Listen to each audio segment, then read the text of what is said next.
All right, let's get started. Welcome, Wait. everybody. How did everybody do with their homework, finishing up their financial plan last week, or their I'm sorry, not your financial plan, the marketing plan.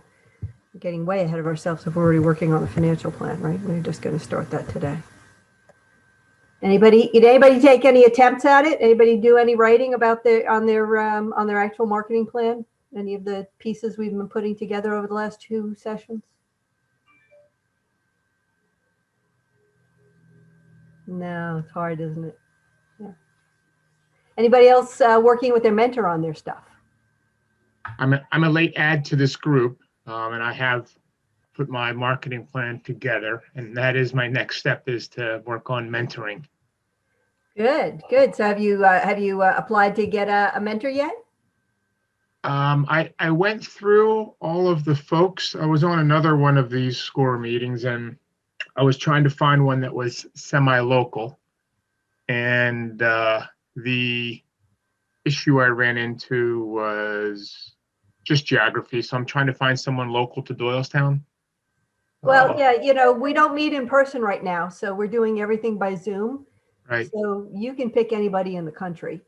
But if you need help, then if you just press the, find a mentor, then somebody inside the chapter can find somebody for you. Yeah, I was going to do that just to see if the folks inside the chapter knew some profiles, because mine's going to be more retail based, more direct consumer facing. Yeah. So make sure you put all of that stuff in the comments in your, where they ask you, what's the nature of your business. The more we know, the easier it is to try and find a match for you. Perfect. Thank you. Good. Anybody else?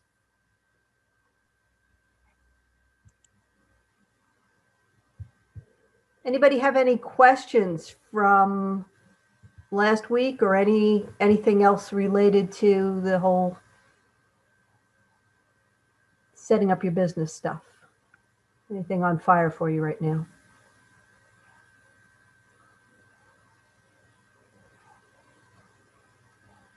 All right. My last piece is I was going to go to a council to get an SMLLC established. Mm-hmm. So am I too far ahead on starting that? I was going to get that single member LLC rolling and all of the background on that before I got into. I would suggest you get a mentor first. Depending on, are you sure you need an LLC? I do. I think the industry that I'm in is very prominent that has LLCs as it relates to distilling and what have you, for protection. Okay. Yeah. So if you have anything at all that you require any sort of financial or litigatory protections, you definitely do want to get an LLC. Whether you want to file for that by yourself or hire somebody to do that for you, a lawyer, something, is up to you. But I would get a mentor to help you, walk through that, because it's not the first place I'd spend my money. But if you don't, if you have a hard time with it, the applications and stuff like that, then that's something that you can do. And that's, yeah, a lot of the logistics and all of the licensing and registration and all of that. So yeah, it's That's kind of different. Yeah. So licensing is a lot more complicated as opposed to just an LLC. The LLC is not that bad. Right. And Kevin, one thing I'd like to add, this is Charlie Morris.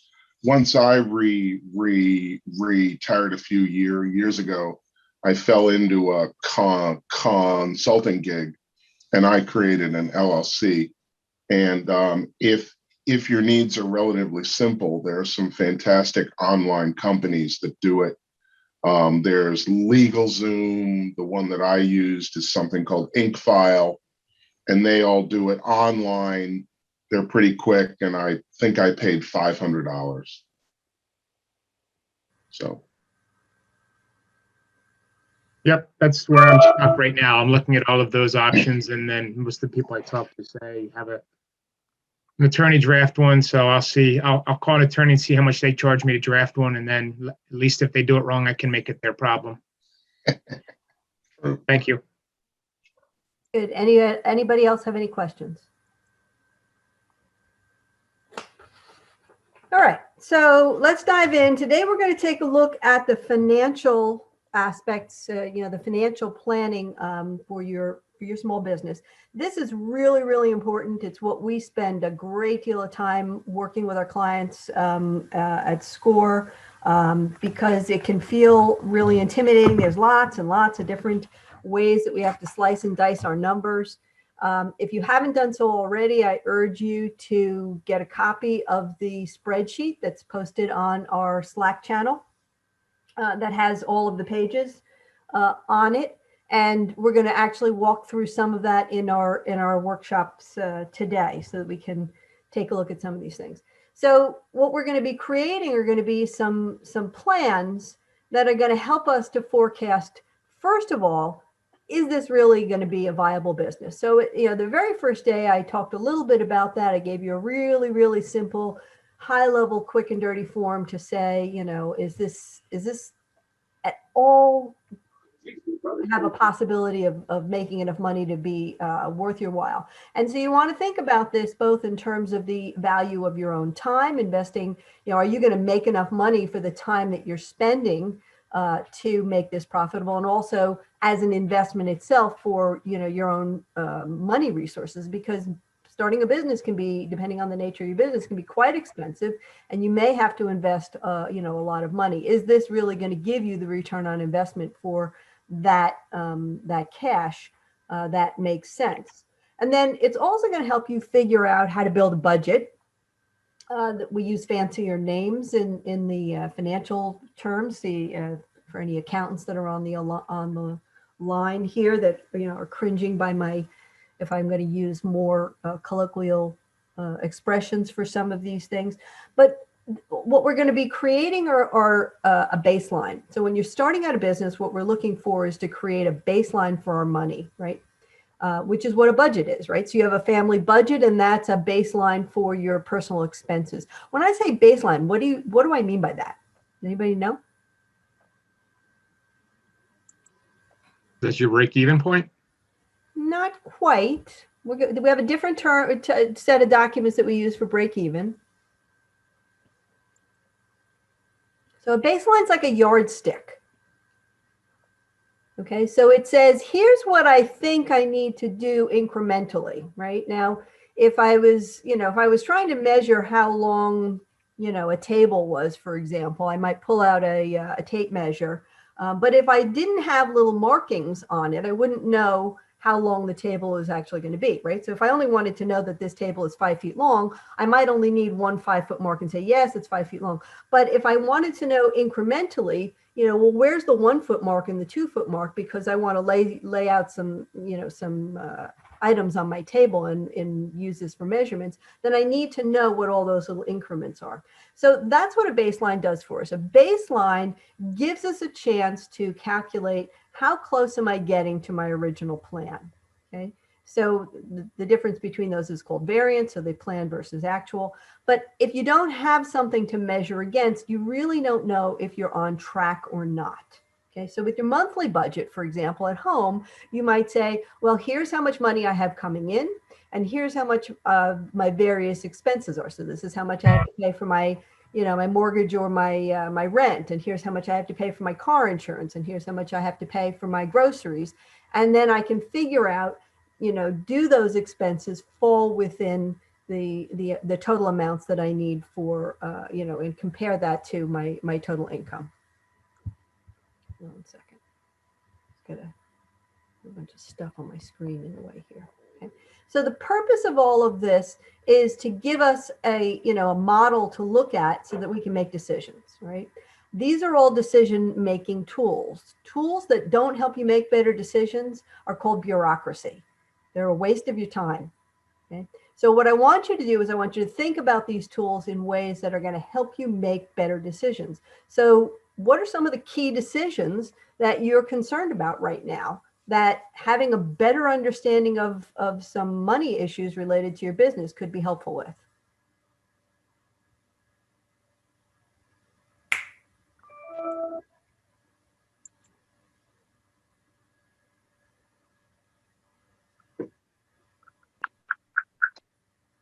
No decisions out there that you need to worry about? Do you have any questions in your head, kind of like,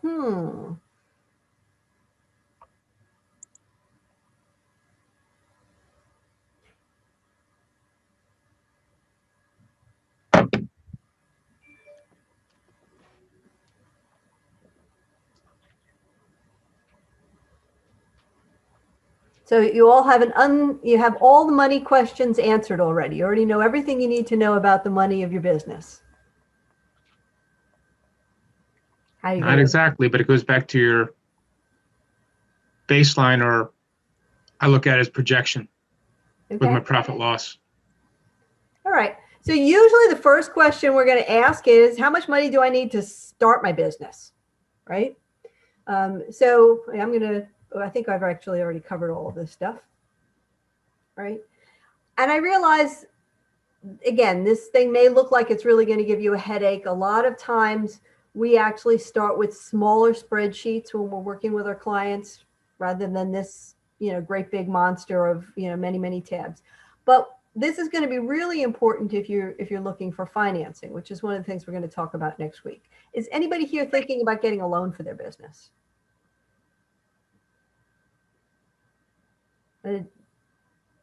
Going to a bank or a family member, doing some, crowdsourcing, anything like that?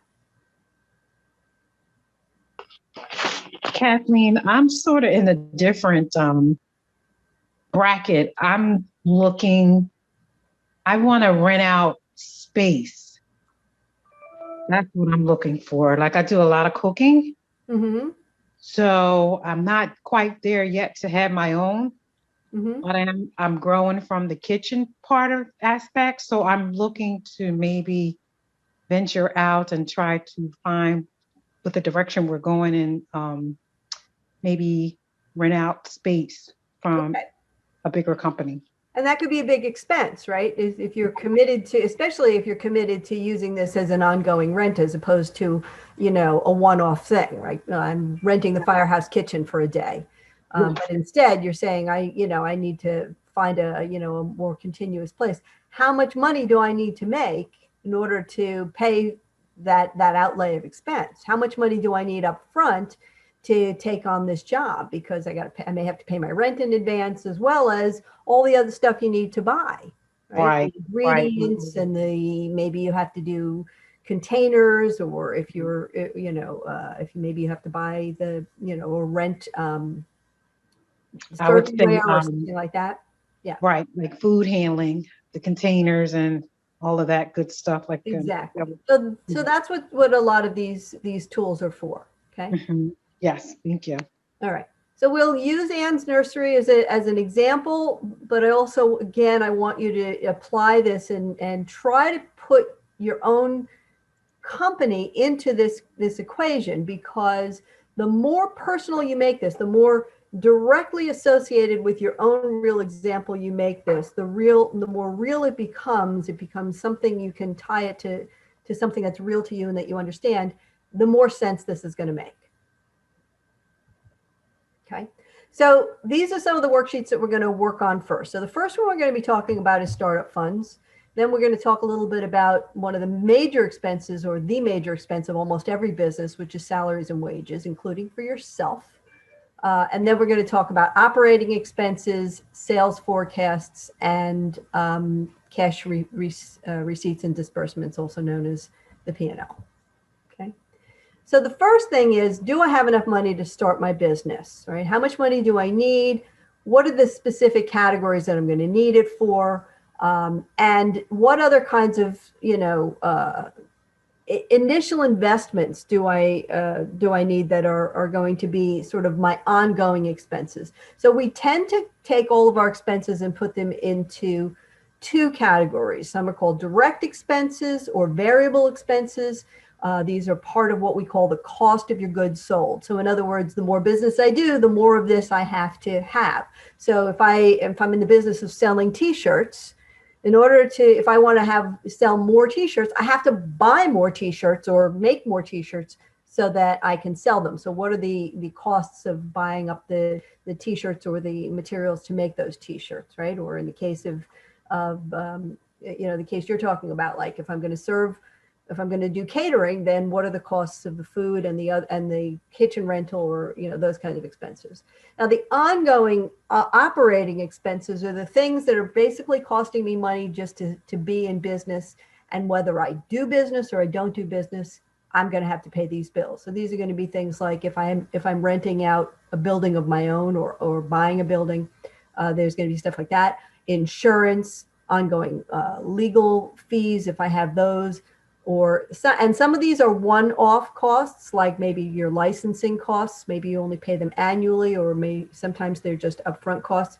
But these are some of the other expenses that are considered part of operating capital. Now, how these things get categorized comes from a practice called General Accepted Accounting Practice, GAAP.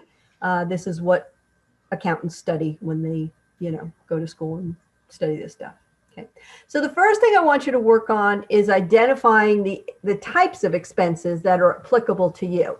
Because what we find is that for most people, they think, oh, I have to buy this and this, and then, they think they've got it all. And then as they start doing the business, another thing comes up, another thing comes up, another thing comes up. You keep pulling out your credit card, and now you've completely lost track of how much money this is really costing you. And it's important to know this both later on, so that you can calculate your taxes and figure out what your profitability is for your business, but also to make sure that you don't run out of cash.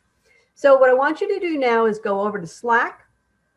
And in Slack, I've set up that you'll see on the week 5 page. So if we go over to, hang on a second. I'm going to stop sharing this for a second and switch over and share Slack for a moment. Come on, behave yourself. Oops, I'm in next week already. Okay, so you want to go into hashtag class exercises 5. And if you scroll up here, you're going to see this is the big spreadsheet that SCORE provides for us. And then there's also a glossary of terms. So if a lot of this language feels really unfamiliar to you, then I would suggest that you print this out and keep it handy until these terms become more second nature. But I've also created this little version called the Startup Expenses Worksheet. So I'd like you to go and open that up, please. While you're doing that, I'm going to open mine.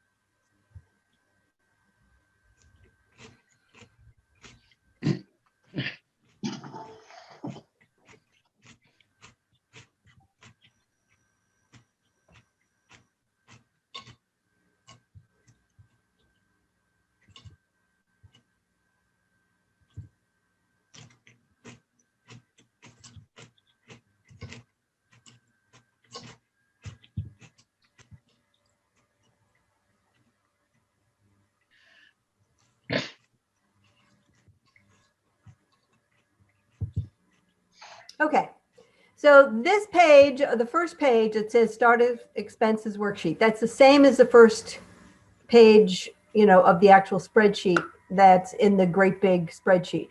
But I've taken all the other pages out and I've added in some tabs for each of these lines. So for example, here you see I've color coded them. So we've got the real estate, land, buildings, land improvements, and that goes to correspond with this tab. So you're going to go on this tab and then figure out, do any of these things apply to me? Now, for today, I don't want you to necessarily fill in the numbers unless you have some. What you can do is simply highlight the categories that are applicable to you, okay? So going back to the, come on, stop it. Going back to the first page again, so we've got an equipment page. So on the equipment one is the light green one. Over here, we've got a matching equipment. Here I've listed out some examples of different kinds of equipment. This is not at all exhaustive. What I'm trying to do here is just tickle your mind to think about what are some of the things you're going to have. Almost every business is going to need office equipment of some sort because you're going to be running your own business. So you may, you need phones and you need a computer and you need, maybe a photocopy or a postal scale. Some of those are examples are there. Notice I didn't put the furniture in there because we have a different tab for furniture. Okay. If you're doing something that's really, an outdoor kind of business, say a landscaping business like Ann's business, then you might need to have a lawnmower or various kinds of equipment like that. If you're in the food services businesses, if you're in the retail businesses, you're going to add in as many lines and items as you need and try and figure out what are the associated costs with those. Now we have tabs again for furniture, for vehicles, other of these heavy fixed expenses. Skip that one for now unless you have something really, really weird. Then we can look at the operating expenses. So going back to the startup page. All right, so we've got the pre-opening salaries and wages, right? So do you have to pay anybody, like maybe you have to pay some cooks to, help set up the kitchen for you, or to pre-prep the food. Any prepaid insurance premiums, inventory, and so on. Now notice also that as you look at each of these things, so for example, I'm going to go to the insurance page. Sometimes you're going to see a little red triangle in the corner. Float over that, just put your mouse over that box on the spreadsheet, and there's a couple of notes that I've written in there for you. Okay. So let's take 10 minutes and do this. We're going to stay in the room. We're not going to go into the breakout rooms today for this first exercise. I'm just going to let you work on this. Actually, you know what? No, I take that back. Let's go. Let's do some breakout rooms. That way you can talk individually with a fellow classmate about this. Oh my goodness. Charlie, are you back? I am here. Charlie, what we were trying to do is from the Slack, try and be able to find the link to bring those Excel spreadsheets out of a PDF or Word document and into Excel. Okay. So I didn't know the answer to that, and Kevin and I were stuck. Well, so are they up in hang on, I'm just trying to find this channel. Which channel's it in? It was in our session today, the session notes for today. Oh, sorry, I'm sitting in Slack. In 6. Okay. And you wanted to open the one that was a spreadsheet? Yeah. Or the Google Docs one? Right. Because this is where it directed me, but there's no hyperlinks or anything for me to pull down the Excel file. Right. How about this link right up here that looks like a cloud with a down arrow in it? See Maybe it? back in Slack. Download. Hello. Oh, there you have it.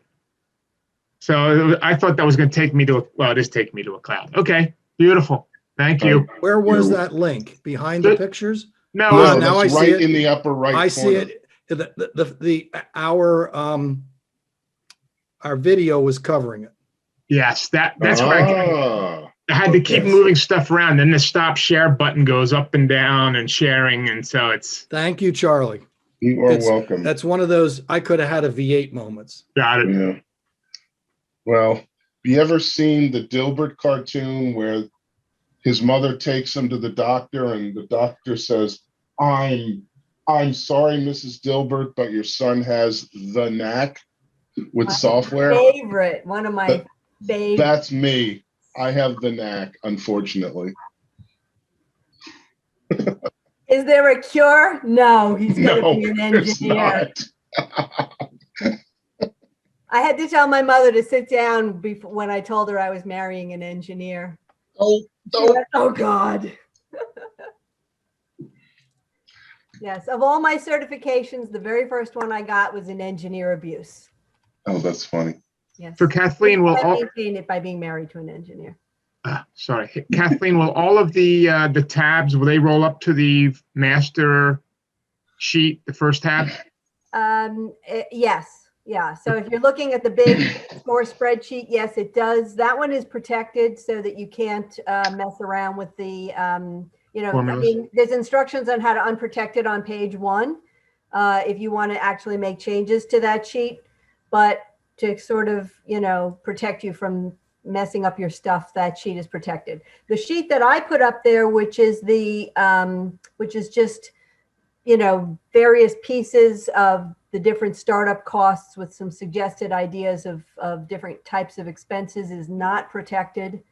It does have some totals back to the front sheet, but if you know you delete one, you're gonna have to put it back yourself or cut and paste. Awesome. Great. Thank you. You're most welcome. All right. So did anybody have any aha moments like, oh crap, I forgot I have to put that in my budget? You're going to find a lot of those.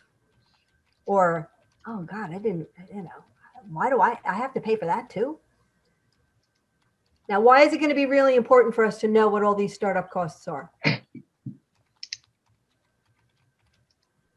So you're not closing the business the day you open it? Yeah, well, in order to start, you're going to need a certain amount of money, right? And so one of the reasons that we develop these plans is to figure out, where am I going to get all my money, right? So this is the next tab on the big spreadsheet, which is your sources of funding. Now, owner's equity, this means that the money is coming out of your personal bank account. What are you personally investing in your business? And of course, that's where most people get a lot of the funding for their businesses. In fact, in almost any business you start, you're going to have to put some of your own money in, okay? Unless you have people who really love and trust you. They want to see that you've got a little skin in the game, whether you're going to a bank or you're going to a venture capitalist, if you're doing something on a bigger scale, or, you know, on a smaller scale. And there are other ways of doing this. We're going to talk about all that in our last session, which will be in 2 weeks. You might also have some outside investors. These may be, again, other people who are, you know, venture capitalists or your parents, whoever that may be. Or you may be taking out loans, including, you know, getting a commercial loan from a bank, or maybe you only need a loan to buy your vehicle. So if you need a vehicle for your business, I have a client who had to buy a truck. So she ended up getting a vehicle loan to buy her truck. Or you may end up using credit cards. Now be very, very careful with credit cards, right? What's the real big concern with credit card debt? Using it as personal. Well, it can be personal if you're using your personal credit cards. If you don't have income in your business, then getting a business credit card that's you know, solely tied to your LLC is not going to be real easy to do, right? Because people are going to say, well, that business doesn't seem to have any income. Why would I give you a credit card? Why would I give you, you know, credit on that? Yeah, so those are going to be your personal expenses. And of course, credit cards have high interest rates, and that mounts up very, very quickly, and it's compounded daily. Okay. So this is the next page that you're going to be filling out, is now that I understand how much money I need, where am I going to get all that money? You have that much money, right? So you may find out that, you know, you need a total just to start your business. You know, you need a total of $20,000, but you only have $10,000. So now you're going to have to figure out, do I have a way of paring back, or how do I find that financing?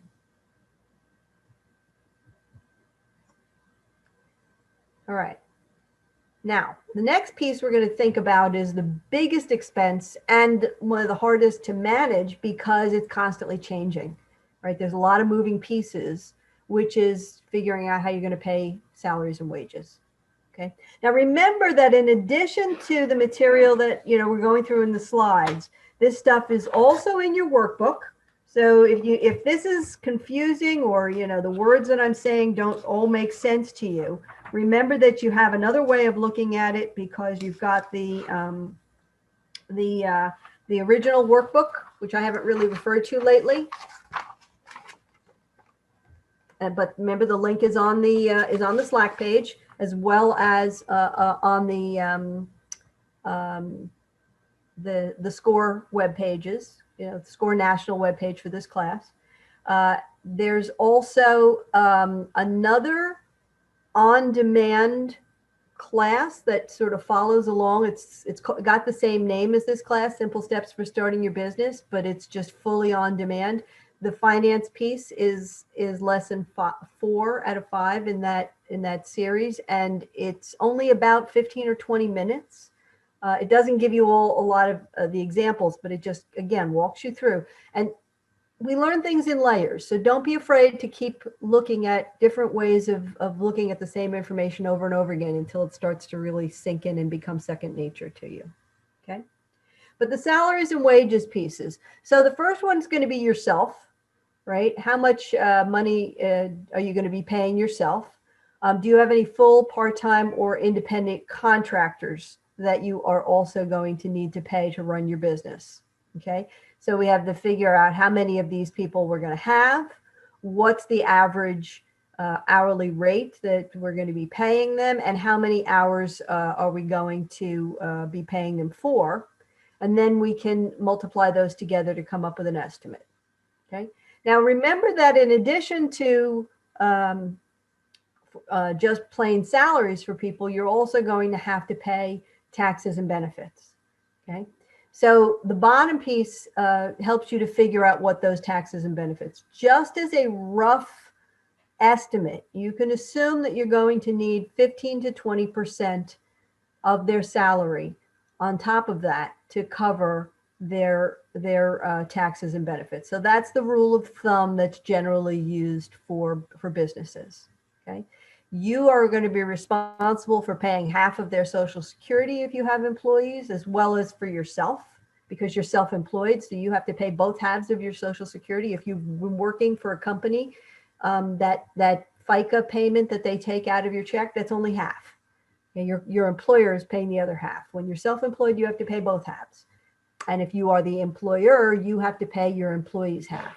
You also have to pay for Medicare. You're going to have to pay for unemployment taxes and workman's compensation. And that's before we get to retirement benefits and health benefits.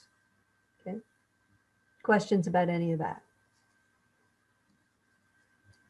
So if you're single managing or single member, you're just paying 100% of the social, the Medicare, all of that then? Yes. Okay. In addition to your own income tax, which you'll pay quarterly. Now, if you're a single owner, you do that on a pass-through, with a Schedule C. You don't have to file a separate tax for your company if you've set it up as an LLC. If it's an S corp, you have to file it separately. Independent contractor, though, you're not worrying about that because you're paying for outside services. So that's just that you're paying them, and that's all their responsibility. Right. So you're paying them on a 1099. Got it. So you don't have to pay any of their taxes or any of that stuff. They pay that. Basically, they are their own company, whether they're a sole proprietor or an LLC. The process is exactly the same. Footnote, Kathleen, if you're going to have a 1099 employee, make sure they fill out a W-9, which gives you their social, their ID number, because that's in your file that you have validated that they are a true independent contractor. So just a little footnote. Thank you. Yeah. And if they're going to be an employee, you're going to have them fill out a W-4. W-4 or W-2? W-2. W-4 is the one they send you. Yeah. W-4. You were correct the first time. Okay. Yeah. We're getting into, the IRS alphabet land. Not my favorite. Okay. Now the bottom half of this thing, we had the fixed operating expenses. Now we've got the startup fixed operating expenses. That's just what I need to, that's the, table stakes to get into the game. But once you're doing that, you're going to have ongoing expenses you have to pay every month. Like, if you leased a vehicle or bought a vehicle on a loan, you're going to have to make the loan payments every month, or you're going to have to pay your building rent. So that initial rent cost that we talked about, that's the stuff that we had to pay just to, for the initial cost. So just like if you've ever rented an apartment, then you have to pay security plus first month's. If you rent a business space, you're going to have to do the same thing. Okay. If you're buying land or a building, that's a lot more complicated, and you definitely want an accountant to help you sort that through, unless you are one yourself. You'll have to ask the other accountants if they should also use accountants. As far as I know, they do. So my friends who are accountants say, yeah, except my own accounting. It's sort of like, along the similar lines to, I think, trying to be your own counselor or lawyer.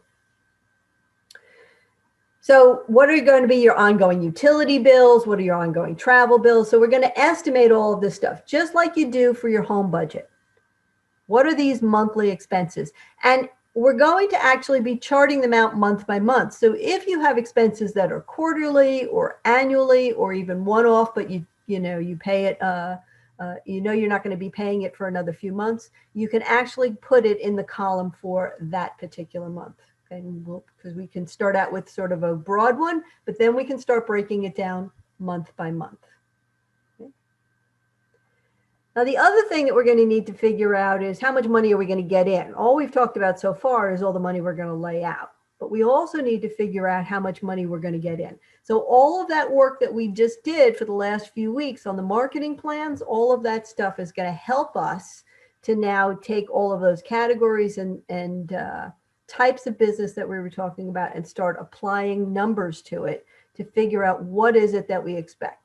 So for example, we were already talking about what are our categories of products or services that we're going to be offering. Now we need to take that and figure out how we're going to apply numbers to it.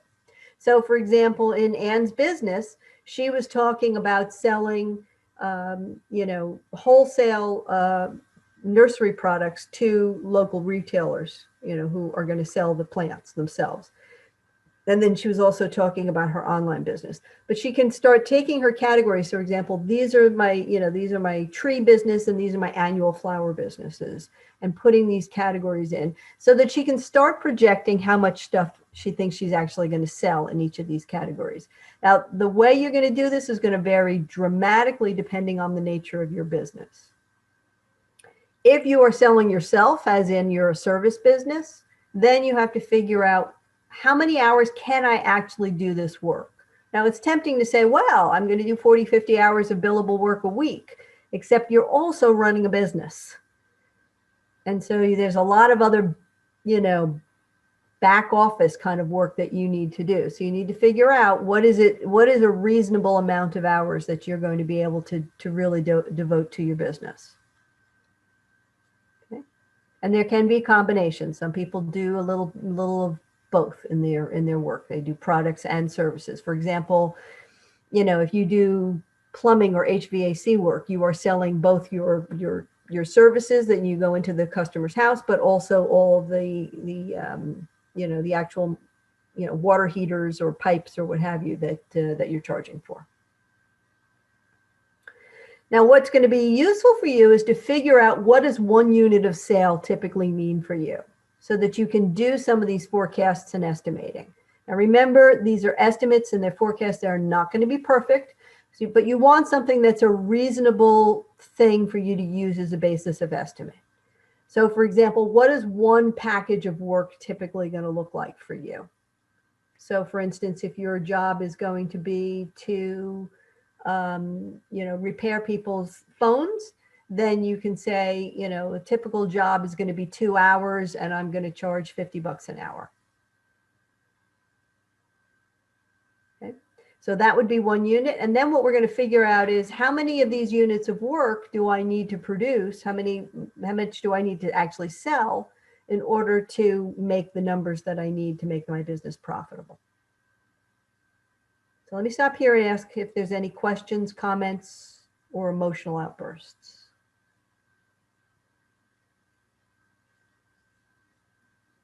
Nobody's head has exploded. I can't see all of you at the same time with my screen. So, you know, if there's like splattered head stuff, I can't tell. You're okay? Everybody's breathing? Not too bad, right? Not too bad. Good. So now once I have all of that information, I can start taking these ideas and grouping them into these categories and figuring out how am I going to lay out this income portion of my financial spreadsheet. So you can kind of do this a couple of different ways. So you can do sort of the bottom up stuff, which is go out and look at what's typical in your market, right? So what is a typical, you know, if you're selling, you know, catering services, what is a typical price and, you know, per plate for a catering event? How many people are typically at, you know, the event? Multiply those together and say that's one event package. Okay. If you are looking at something that is specific to your particular product, then you can figure out how many units of that product you think you're going to be able to sell and then work forward from that. Now you're going to put this all in another spreadsheet. We're going to do one for the first year, which is going to be your startup year. It's not going to be, you know, your full-blown business. And then we're going to do another one that goes out, say, 3 years to say, you know, by the end of 3 years, this is where I expect to be in my growing business. Okay. Now, some people like to start with sort of, you know, when they're full-fledged and then start cutting back, right? So maybe, you know, in your first year, you're only going to be able to do 30% of what you'd be able to do when you get fully fledged. Some people like to start with that and then go forward. It's up to you, whatever makes more sense. And again, it varies a lot depending on the nature of your business.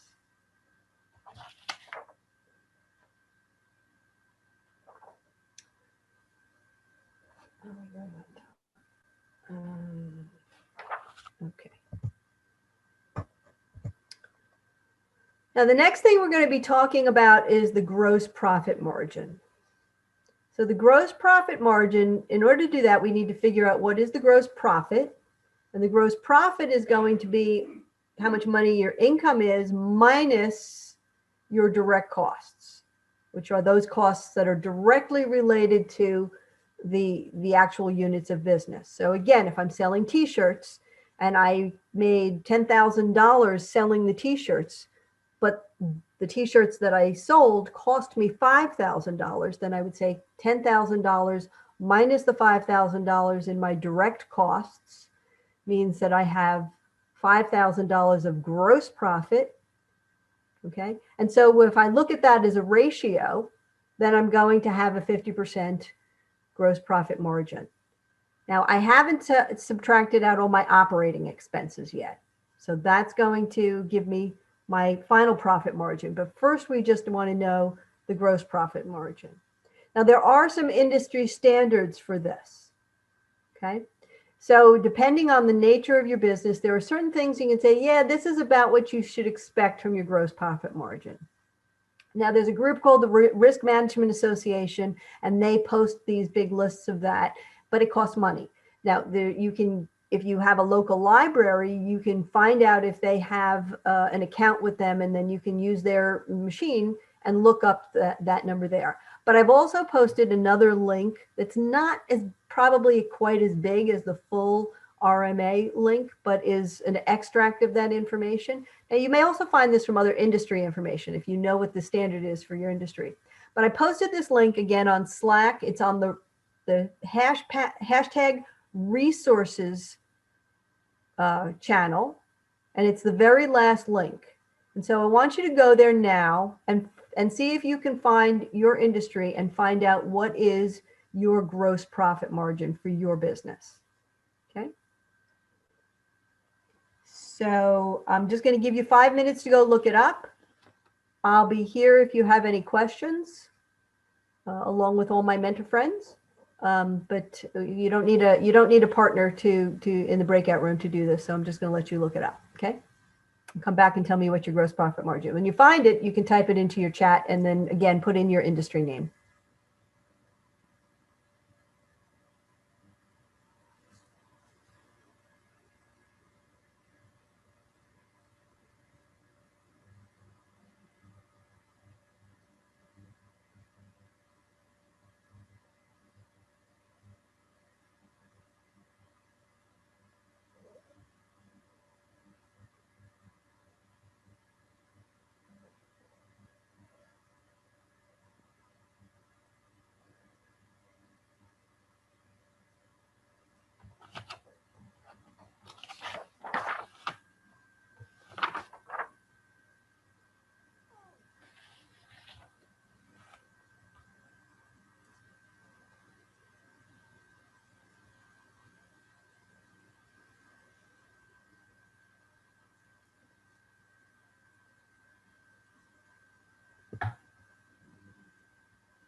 Hi, Kathleen.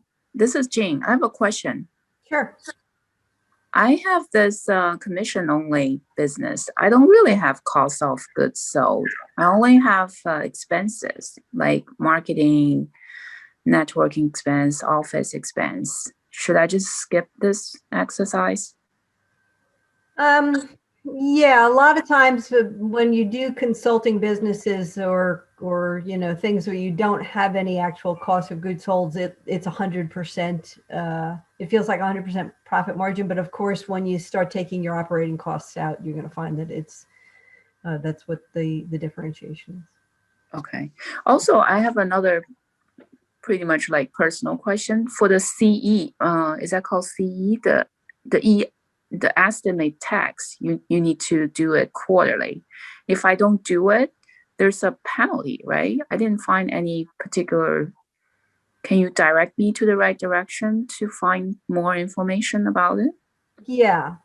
So the IRS actually has a lot of information about that. So what happens is the first year of your business, if you're not really making a lot of profit, then it's not that big a concern. Now, in your case, if you are making, for instance, if you're doing contract work or commission work and you're getting big chunks of income and you actually are going to make a profit, then what you want to do is try to figure out what is your approximate income per quarter and you can go quarter by quarter and pay your quarterly taxes. So figure out what your tax rate is going to be depending on how much income you have and pay that. A lot of times the first year you can sort of get away with it. And then when you file your taxes, you'll be forced into coming up with estimated quarterly taxes for the following years. And you want to pay at least that much. However, if you start out paying too low because your initial income is low, and then all of a sudden you're making a lot more money, you could get penalized, especially by the state.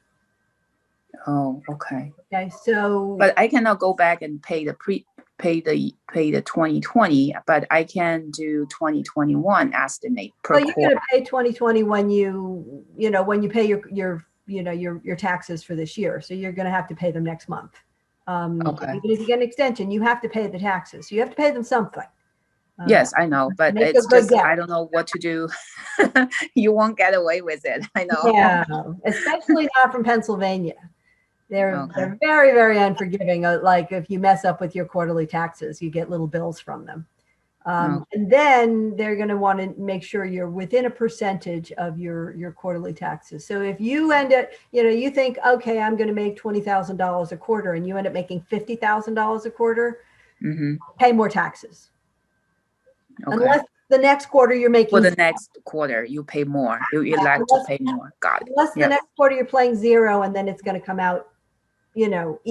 Even out. Okay. If Got you it. like all of a sudden you're doing a lot better than you originally thought you were, yeah, pay your taxes. Okay. Thank you. Got But it. speak to an accountant if it's complex, get better advice from a tax accountant. I'm not a tax accountant, so I don't want Okay. to. Sure. No problem. Yeah. I don't want to create a liability for you. Okay. Great. Thank you. Appreciate it. You're welcome. Anybody else? So anybody? Let me see. I got a couple of people found their gross margins in the chat. Okay. Yeah.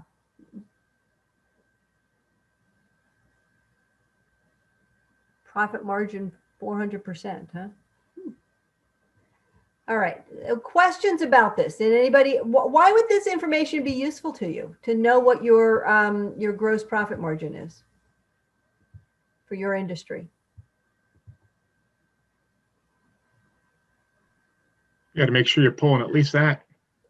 Yeah. So you want to make sure, like, if your financial plan doesn't come anywhere near what that is, then you're thinking, I got a problem here. There's the people who've actually succeeded in this business, they've needed to, they've had to, contain those expenses or create more sales or something, or else this is not going to work. Now, if your number is much, much better than the gross margin, then I would say check your math.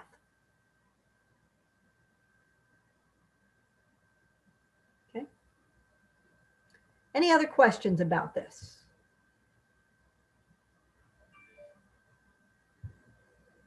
All right, let's get my slides back. Remember where I put them.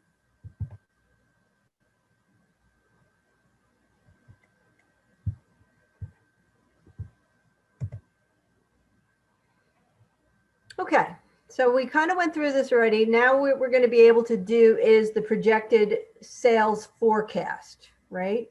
So in this case, for example, this is just one of the categories in Anne's nursery. She's talking about the number of bags of potting mix that's sold.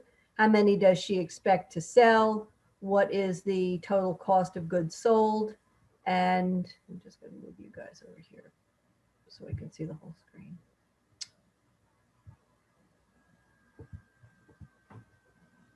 And then you can calculate the margin from that. So you can see that there's a full year calculation, and then you can do it month by month. And of course, if you do the month by months, then they should total up to the full year. But sometimes you want to start by doing this by lumping a whole year together just to get an idea. Then you're going to project the months, but then you have to make sure that the months actually add up to the entire year. Now, some additional information that you may also need to account for is going to be the timing of money. right? So when are you getting paid versus when do you have to pay your bills? So money coming into you is called accounts receivable. Money going out that you have to pay, your pile of bills you have to pay, are your accounts payable. And these can be classified in sort of what are the terms of each sale. When does the money due to you? Is it paid, so if you're in a retail business and you're in a shop, then your money coming in is as you make each sale. But if you're doing any other kind of business, is the customer paying you immediately? Are they paying you plus 30 days, plus 60 days, or more than 60 days? And if you're doing a great deal of this kind of business, then you may also need to make an allowance for people who just fail to pay you because they go out of business or they run into some problems. Okay. And that's a cost that some businesses have to eat. At the same time, you also have to think about when are my bills due? When are my payments due to other people? And so this is a big concern for a lot of businesses, is this cash flow business. What's the difference between the time that the money comes in versus the time that money goes out? This is particularly important if you have employees, because you have to pay their salaries on time. If they're on a W-2, you have to pay them on payday. Okay.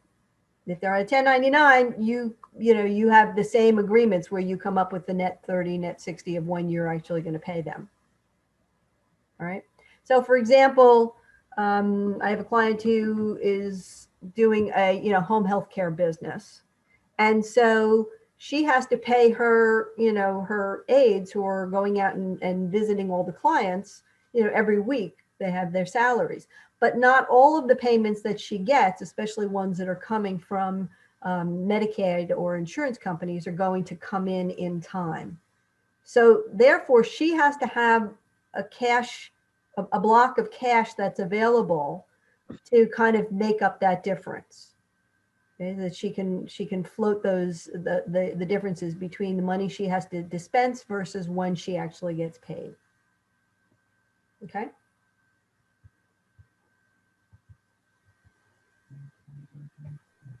Questions about that? Now, there are some other forms that we also other ways that we want to look at our money. So the first one is going to be the income statement, which is the gross profit. In other words, how much money am I making overall for each year? Okay. And so this is, and this is what you're going to use to calculate your taxes every year. So whatever your fiscal year end is, as of that fiscal year end, you say, these were my profits, these were my expenses, and here's how much total, here's my income, my expenses, and here's my profit that's derived from that, and so that's what your taxes are based on. If you are sharing this information with partners or what have you, they're going to want to know, is the business profitable? Okay. The cash flow statement is what we use to balance that checking account of ins and outs from month to month. Okay. Now the balance sheet says, how much is this total worth? So both of these are dealing with flows of cash coming in and out. But a balance sheet is the purpose of that is to calculate what's the net worth of my business all told. So when I gather up all the assets and all the liabilities and all of the owner equity, how much how is that equity split up? In other words, how much is left over that is actual net worth? And then finally, we have the break-even analysis, which somebody asked me about. I think it was Kevin. So break-even analysis says, when do I finally make back all the money I laid out in the first place? When am I actually making money instead of losing money on my business? Because most businesses, since you've laid out all of that money up front, you have to make all of that money up plus the additional expenses that are ongoing until you catch up and then move into profitability, right? So that anything before that break-even point, we call it being in the red, right? In other words, I've spent more money than I've made, and then we're in the black when we actually are taking profit out of the business. Okay. So there it is again, the income statement, the cash flow statement, and the balance sheet.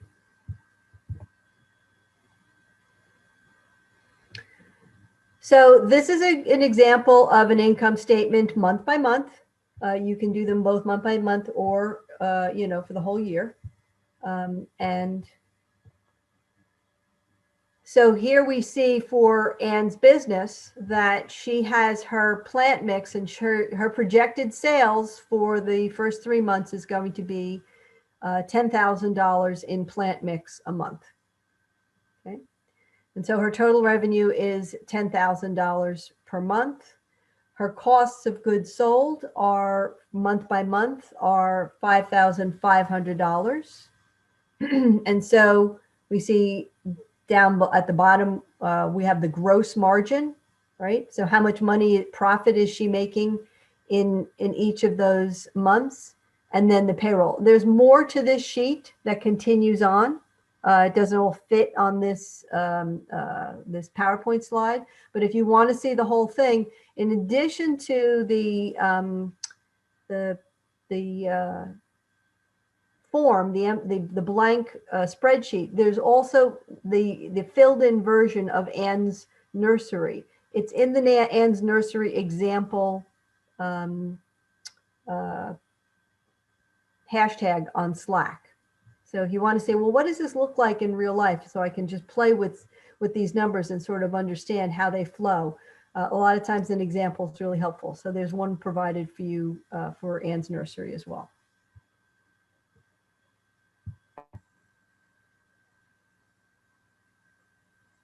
Okay.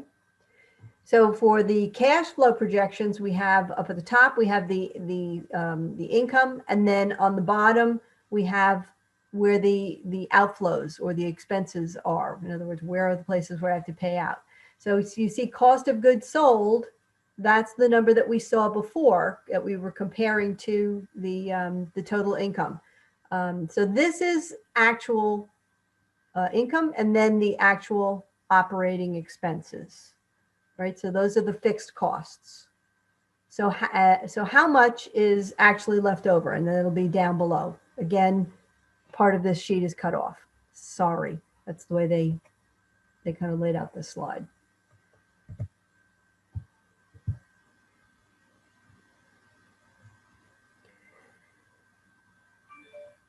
So the balance sheet totals up the total amounts of assets. So at any given time, you can create a balance sheet, and it says how much total value do I have? So this is not just money, but also anything that you've already invested in that actually has some continued value. So for example, if you bought a car for this, then that money's not just poof gone, because you could turn around and sell the car. So what is the actual value of that asset?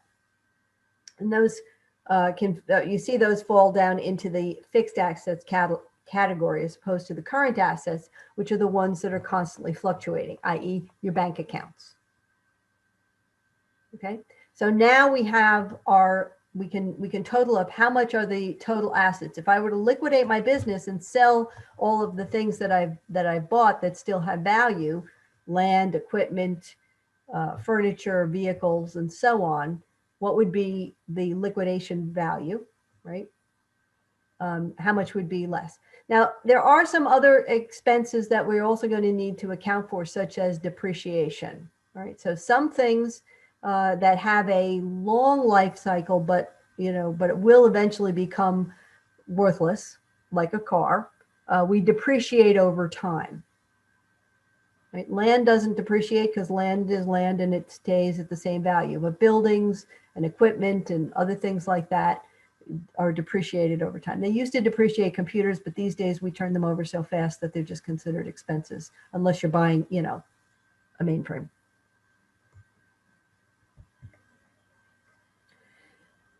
So the break-even analysis is trying to figure out,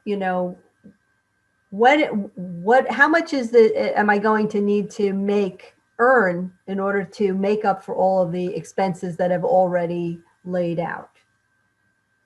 So I'm going to have my total of my fixed expenses plus all of my ongoing expenses and then how much is my overall income. Now, these percentages are really going to help you to figure out where do I need to make adjustments so that I can figure out how do I either reduce my expenses or increase my sales so that I can get to that break-even point.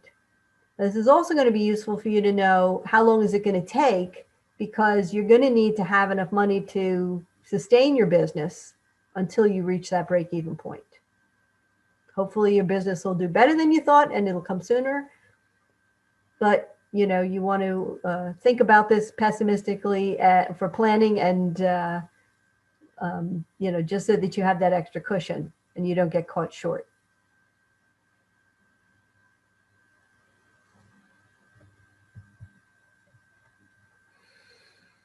All right, so we already did one of the ratios that you looked at, which was the RMA ratio, right? So that's that gross profitability number for your industry, for the type of business that you're in. But there are other ratios that are also useful. And again, what these are hopefully giving you are sort of early warning signs to recognize when you're in trouble before so that you can make adjustments sooner. Okay, so one of the reasons that we do budgeting and planning is to help us predict the future.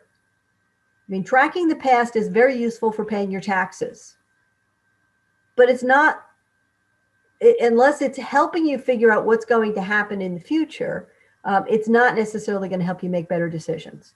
And so that's what these projections are for. They're to say, what adjustments do I need to make, right? So I often describe it like driving a car. What I want to be able to do is look at these things so that I can make small adjustments as I'm going down the highway, right? As you're driving in the highway, you're constantly just moving the steering wheel just a little bit to stay on track. What little adjustments do I need to make while there's still small adjustments? If I take my hands off the wheel for a while on a curvy road and, you know, and I'm not paying attention, then I'm going to have to make a very large adjustment to get back on the highway. So that's why you want to be able to track these numbers constantly. All right. So most of what you're going to be doing as a small business owner when you're not actually out providing the service that you're providing is going to be working with these numbers. And so the sooner you become really, really facile with managing them, the better you're going to be. Sometimes people say, well, I'm just going to get an accountant to do all of this. But your accountant doesn't really know where you have room to say, cut some expenses, which expenses, you know, are really going to be the best ones to cut, or how much more you really need to spend, you know, effort to generate more sales or what have you. The closer you are to your numbers, the closer you are to your own business. And it helps you to figure out how to drive that. Once all of this makes sense, and it's natural to you, then you can let someone else do the arithmetic for you. But that's not the main purpose of this. The main purpose of this is to help you make better decisions.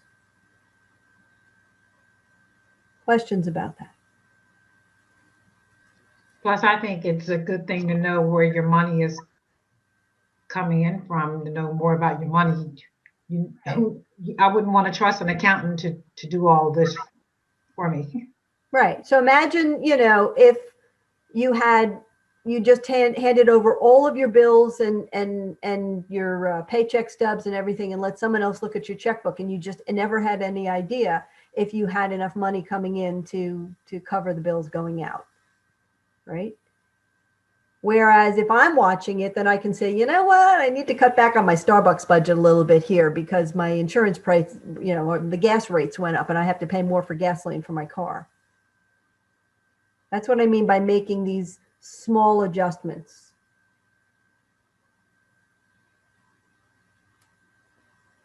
All right. Any other questions or comments about this?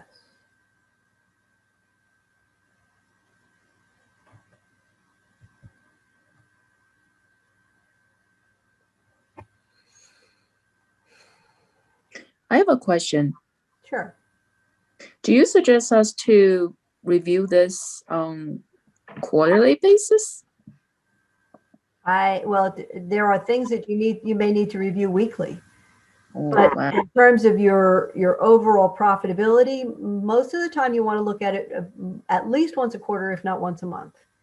Now, Okay. this is one of the reasons why it's really useful to use financial software. Okay.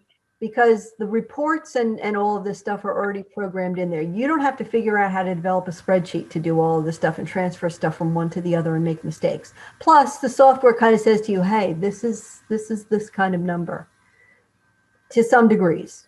Okay. It can't, it's not going to make math errors. But if you put something in the wrong category, it can't tap you on the shoulder and say, hey, Jing, no, that's part of your cost of goods sold. Got it. Thank you. Yeah. So you can, there's different softwares. You can start out with like a really simple free Ways tool. And then as you feel like you need more of the features, you can pay for a bigger one, or you can use one of the other tools.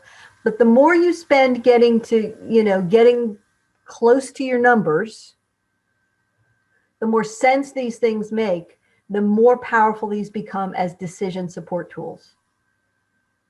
And that's the real reason we're doing all this stuff. It's not just to pay your taxes or because somebody said you have to. Now, if you're going for a loan, you need to have this beautiful picture spread out of how you're going to make money so that people will say, yeah, I'll loan you some money. That seems viable. But even if you're not going for a loan, you still want to know what you're doing here, because otherwise you may be spending money on something that you don't realize how much trouble it's getting you into until you're in deep and it takes a big fix to fix it.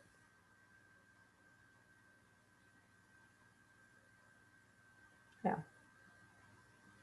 And there's lots of YouTube videos. There's lots and lots of classes that you can take with this stuff. You can take some basic accounting classes. There's tons of stuff online. Someday when we emerge from hibernation, you can do this stuff. Community schools often have them, or local community colleges, if you want to really work harder with it. But also you can, if you're just doing this as you go along, your score mentors can help get you on the right track to say, okay, well, what about this report? Okay, well, have you started looking at this? And we kind of work with you, layer by layer. You don't have to, we don't just kind of dump that whole spreadsheet on you and say, have this ready for me in 2 weeks and we'll go through the whole thing. You won't know it all yet. It takes a while to figure it all out.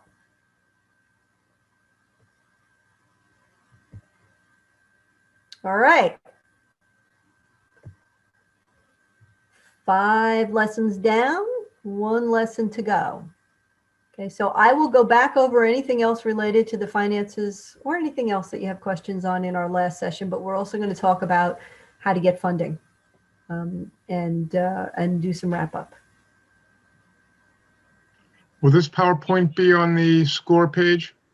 Yeah, so we will mail you the link to the recording. We'll also Super. mail you the PowerPoint deck.